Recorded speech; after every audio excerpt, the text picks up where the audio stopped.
Biar di rumah ini ada ketenangan dan aku selalu menjadi beban, biarkanlah aku akan pergi saja dari rumah ini. Terima kasih telah menonton di channel kami. Jangan lupa like, komen, subscribe, dan share. Di sini banyak cerita-cerita menarik. Kisah kakek Brata yang tidak diurus oleh anak-anaknya. Tatapan matanya tampak kosong dan lesu, padahal dulu ia adalah seorang pekerja tangguh untuk keluarganya, berjuang demi anak-anaknya. Setelah anak-anaknya berkeluarga, timbullah masalah ekonomi yang sangat kekurangan. Ia memiliki banyak cucu, sehingga anak-anaknya sibuk mengurus dirinya sendiri. Sangat jarang untuk mengurus orang tuanya.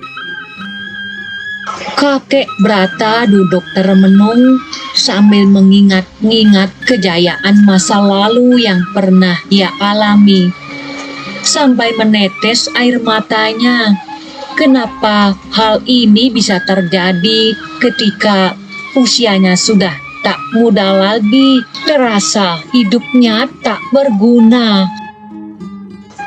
Semakin bertambahnya hari, tentu tenagaku ini akan semakin lemah dan aku akan menjadi beban di rumah tangga ini. Akan kuputuskan, aku akan menjauh saja agar aku tidak terus-terusan menjadi beban keluarga. Aku akan pergi dari rumah ini. Semoga di tempat lain aku bisa hidup lebih tenang. Kakek sangat bau, apalagi kencing sembarangan. Dan makanan juga cepat habis. Aku kemarin tidak dapat bagian nasi, Ma. Sudahlah, Nak. Tak usah berbicara seperti itu. Nasi kita kan memang sedikit, Nak.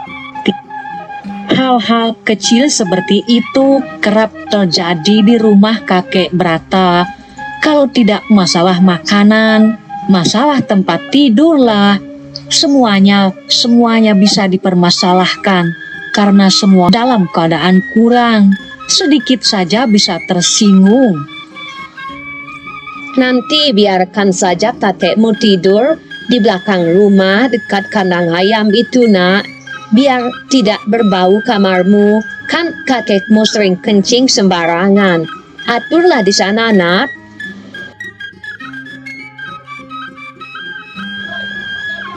Biar di rumah ini ada ketenangan dan aku selalu menjadi beban, biarkanlah aku akan pergi saja dari rumah ini. Entah kemana, aku akan mencari tempat untuk diriku sendiri dan mencari ketenangan. Walaupun aku hidup sendiri, aku sudah biasa karena aku adalah orang yang biasa hidup sengsara. Dari masa mudanya, kakek memang dikenal orang yang hidup mandiri, dan ia pada waktu tenaganya masih kuat menjadi pekerja pengangkut kayu di hutan. Sehingga ia banyak tahu tentang apa yang terjadi di hutan. Akhirnya, ia pun pergi dan jauh meninggalkan rumahnya di tengah-tengah malam yang begitu sepi. Menyibak keheningan malam yang hanya disaksikan oleh bintang-bintang di langit dan suara-suara jengkrik di hutan.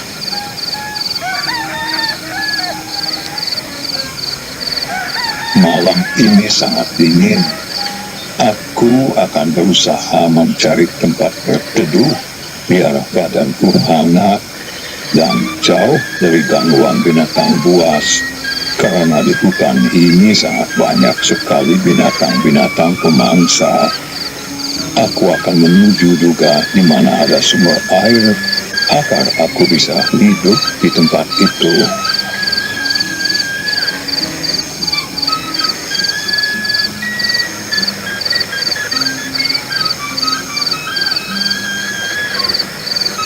Akhirnya kakek Brata dapat tempat berlindung, sebuah goa yang sangat nyaman bagi dirinya, di mana di tempat itu dekat dengan goa itu ada mata air, sehingga untuk keperluan mandi dan minum ia pun dapat mencari dengan mudah. Untuk keseharian ia bisa membakar ubi atau hasil-hasil dari umbi-umbian yang ada di hutan agar perutnya bisa berisi, karena ia sudah biasa melarat hidup di hutan.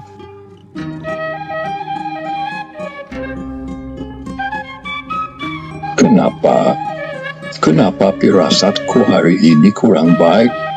Udara terasa gerah. Ada apa gerangan?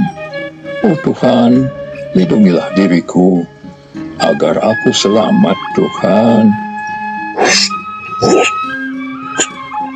Kakek Brata sangat terkejut karena dengan tiba-tiba muncullah seekor ular besar di hadapannya. Hai kakek tua, kau jangan takut. Kau tak usah terus-terusan menyesal. Tenanglah, aku akan tunjukkan kepada dirimu. Di sana tersimpan harta karun yang ditinggalkan oleh para penjahat. Emas satu peti, mungkin itu sangat berguna untukmu dan keluargamu. Ayo, akan kutunjukkan.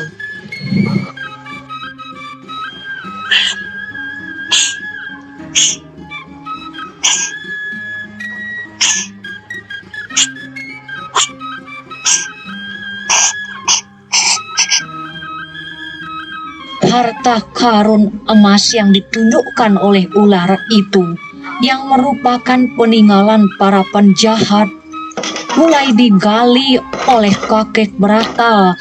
Alangkah terkejutnya, memang benar.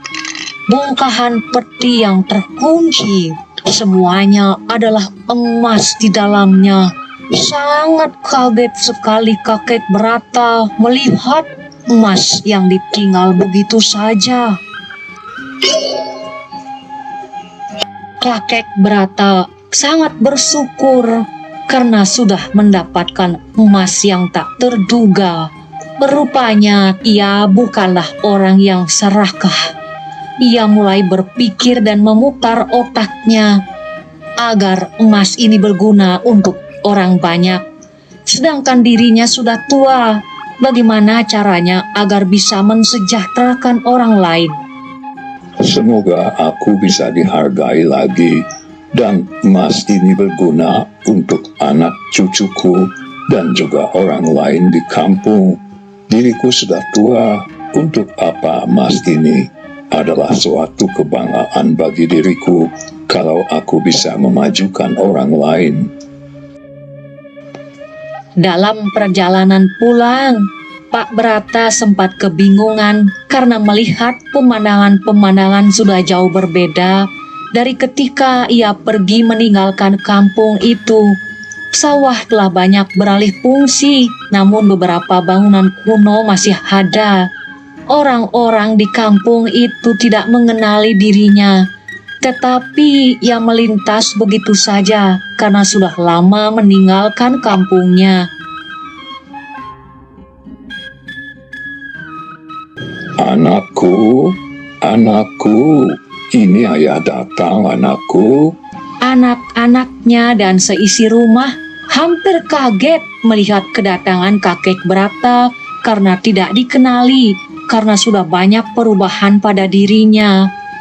Bahkan sempat dikira sudah mati. Siapa ya Pak? Kok aku lupa? Ayolah Pak, ayo Pak, dekat ke sini Pak. Maafkan aku Pak, ada apa dengan dirimu Pak? Apakah kau sehat-sehat saja Pak? Melihat yang dibawanya emas, kemudian semuanya menyambut dengan baik. Anakku dan menantuku, yang aku bawa ini adalah emas untukmu dan keluarga kita. Tetapi kita tidak boleh serakah, anakku. Ini adalah pemberian Dari hutan, seekor ular yang telah memberikan petunjuk kepada diriku. Ini adalah emas hasil perampokan para penjahat yang telah mati. Marilah kita bagikan kepada teman-teman yang ada di kampung ini, agar anak-anaknya bisa bersekolah dan juga ia bisa memiliki rumah yang layak. Itulah yang aku bisa berikan di akhir pengabdian usiaku, Nak. Dari sejak itulah anak-anak dan keluarganya menyambut baik kakek Brata. Ia dihargai dan dihormati. Ternyata kakek Brata adalah berhati mulia. Ia tidak mementingkan diri sendiri. Kemudian kehidupan di desa itu pun semakin maju karena disumbangkan emas oleh kakek Brata. Dari saat itu, nama kakek Brata dikenal oleh para pemuda dan masyarakat di desanya.